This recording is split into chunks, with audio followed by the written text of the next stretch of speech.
ఇప్పుడు అశోక్ కూడా రాబోయే రోజుల్లో ఇది ఆమరణ దీక్ష అని అంటున్నారు ఆయన, ఉద్యోగాల విషయంలో కావచ్చు, ఆ గురుకుల ఆస్పిరెంట్ విషయంలో.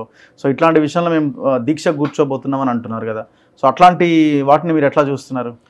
ఎవరికన్నా కూడా సమస్య ఉన్నప్పుడు సమస్యని సంబంధించిన వ్యక్తుల దృష్టికి తీసుకొని వెళ్ళాలి. ఓకే, సమస్యని సంబంధించిన వ్యక్తుల దృష్టికి తీసుకొని మీరు ఎంచుకున్న మార్గాన్ని ఆయన ఎంచుకుంటున్నట్టు. మీరు కూడా పోరాటాలు చేశారు కదా గట్టిగా. పోరాటాలు చేయడాన్ని నేను తప్పుపడతలేను. 100% ప్రతి ఒక్క వ్యక్తికి స్వేచ్ఛ ఉంది, ఎవరికి ఏది కావాలనుకున్నా చేయొచ్చు.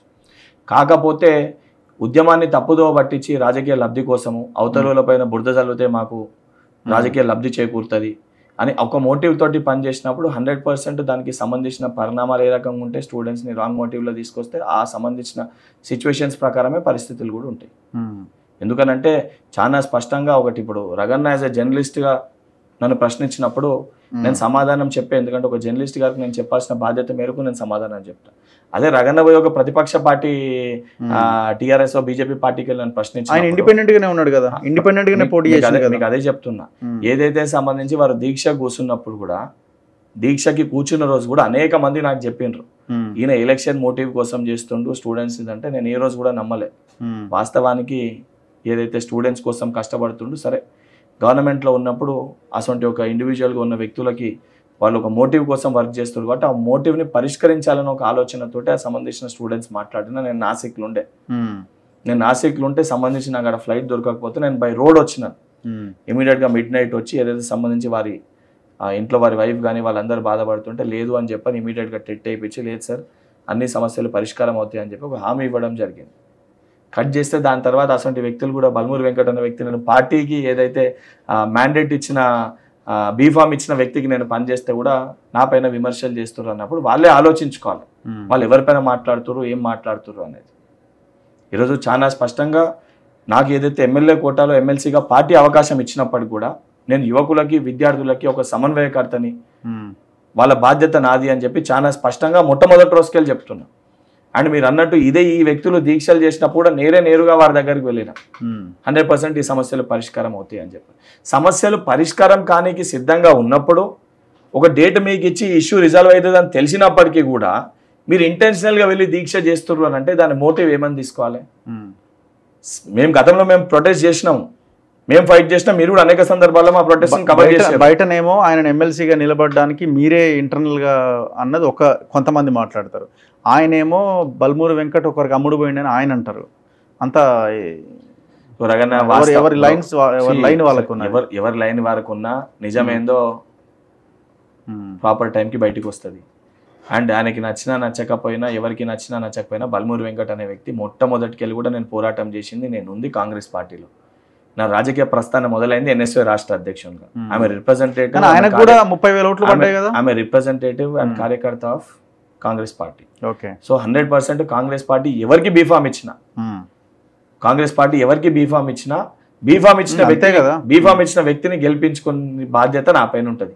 దాన్ని గెలిపించుకుంటుంటే నా పైన విమర్శలు చేసి అమ్ముడు పోయిండు అని చెప్పి మాట్లాడితే, నిజంగా బల్మూరి వెంకట్ అనేటోడు అమ్ముడు పోయి ఉంటే, నిజంగా బల్మూరి వెంకట్ ఆ వ్యక్తిత్వం ఉన్న పరిస్థితి ఉంటే, నిజంగా నేను అసలు వ్యక్తిని అయితే ఈ 9 సంవత్సరాలు ఇంత కష్టపడి, ఇన్ని రోజులు ఒక పార్టీలో ఇంత కష్టపడి ఇంత బలంగా ఉండి, కాంగ్రెస్ పార్టీలో ఇంత చిన్న వయసులో నా కష్టాన్ని గుర్తించి నాకు ఎమ్మెల్సీ పదవి ఇయ్యారు. ఇప్పుడు ఆయనకు కూడా ఒక 30,000 ఓట్లు పడ్డాయి కదా, మరి వాళ్ళంతా ఆయన విశ్వసిస్తున్నట్టు కదా? 100%.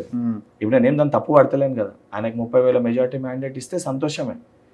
కాకపోతే మోటివ్ అనేది రాంగ్ మోటివ్లో తీసుకెళ్ళొద్దు అనేది నా ఉద్దేశం. ఇప్పుడు మీరు ఒక సబ్జెక్ట్ పైన మీరు ఒక వ్యక్తికి వెళ్ళి రిప్రజెంటేషన్ ఇస్తారు. ఇచ్చినప్పుడు ఆ వ్యక్తి మీకు ఏం చెప్తాడు? 48 hours లోపల రఘుబాయ్ మీ సమస్యని పరిష్కారం అవుతుందని చెప్తారు. 48 hours మీకు చెప్పినాక మీకు 48 గంటలలో సమస్య పరిష్కారం అవుతుందని తెలిసి ఉద్దేశపూర్వకంగా ఒక రోజు తర్వాత మీరు దీక్ష కూర్చొని ఆ సమస్య పరిష్కారం కాగానే నేను దీక్ష కూర్చున్న వాటి సమస్య పరిష్కారం అవుతుంది అంటే ఆ మోటివ్ తప్పని చెప్తున్నాను. తప్ప కాదు అది. అసొంటి మోటివ్ ఎవరన్నా ప్రయత్నిస్తే అది 100% తప్పు. సరే, తాత్కాలికంగా మీకు టెంపరీగా ఏదన్నా దానికి సంబంధించి కొంచెం మీకు ఏదైనా హైప్ రావచ్చు, కానీ లాంగ్ రన్లో ఒకసారి పబ్లిక్కి ఆ ఇన్సిడెంట్, ఆ ఇష్యూ అర్థమైందని అనుకోండి, ప్రాబ్లమ్స్ చాలా. ఎందుకనంటే వీళ్ళు ప్రతి ఒక్కరు మాట్లాడతారు రగన్న. కాకపోతే Group 1 ఇన్సిడెంట్ అయినప్పుడు, బయోమెట్రిక్ పెట్టనప్పుడు, అసలు మొట్టమొదటిగా Group 1 ఎగ్జామ్ క్యాన్సిల్ చేయించి ఏదైతే సంబంధించి బయోమెట్రిక్ పెట్టలేని చెప్పి కోర్టును ఆశ్రయించిన వ్యక్తి ఎవరు? దానిపైన కొట్లాడిన వ్యక్తి ఎవరు? Group 2 మనం ప్రొటెస్ట్ చేసినప్పుడు దాని ముందు రోజు కోర్టులో వేసి కోర్టు మండే జడ్జిమెంట్ ఇస్తుంది, Group 2 పోస్ట్ పోన్మెంట్ అవుతుంది అని చెప్పి Group 2 పైన కేసు వేసింది ఎవరు?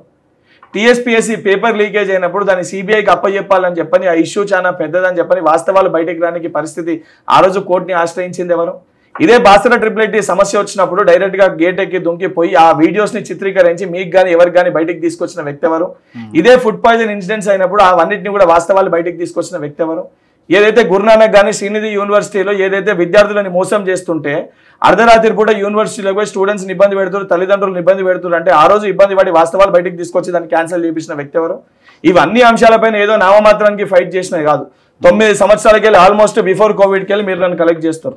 మీరు ఏదైతే ఉన్నప్పుడు మీ ఛానల్ పెట్టినప్పటికెళ్ళి దానికంటే ముందు కూడా ఈ 9 సంవత్సరాలకి వెళ్ళి బర్మూరి వెంకట్ అనే వ్యక్తి ఈ సమస్యను లేవనెత్తి ఈ సమస్య పరిష్కారం కాకుండా మధ్యలో ఇచ్చిపెట్టేసిండని ఏ రోజైనా మీరు విన్నారా? ఏ రోజైనా మీరు చూసిర్రా?